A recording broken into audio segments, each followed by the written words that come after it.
ભરૂચમાં 2 દિવસથી વરસી રહેલા અનરાધાર વરસાદના પગલે ઠેર ઠેર જળબંબાકારની પરિસ્થિતિનું નિર્માણ થયું.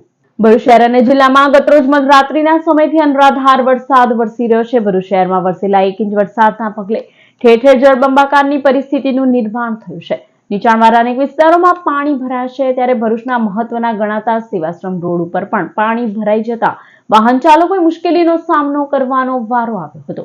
ધોધમાર વરસાદ વરસતા શહેરના સેવાશ્રમ રોડ ઉપર આ જ પ્રકારના દ્રશ્યોનું નિર્માણ થાય છે. પાણીના નિકાલની કોઈ વ્યવસ્થા ન હોવાના કારણે વરસાદી પાણી ભરાઈ જાય છે, જેનો ભોગ શહેરીજનોએ બનવું પડે છે. તો બીજી તરફ ધોધમાર વરસાદ વરસતા શહેરના ડભોયાવાડ ફાટા તળાવ વિસ્તારમાં પણ જળબંબાકારની પરિસ્થિતિનું નિર્માણ થયું હતું. ડભોયાવાડ વિસ્તારમાં ગટર ઉભરાતા પ્રદૂષિત પાણી માર્ગ ઉપર વહ્યું હતું. તો બીજી તરફ બાળકો પણ આ પાણીમાં મજા મસ્તી કરતા નજરે પડ્યા હતા. ભરૂચ શહેરમાં ધોધમાર વરસાદના કારણે જનજીવન મોટા પાયે પ્રભાવિત થયું છે. રવિવારની રજાની મજા લોકોએ વરસતા વરસાદ વચ્ચે માણી હતી.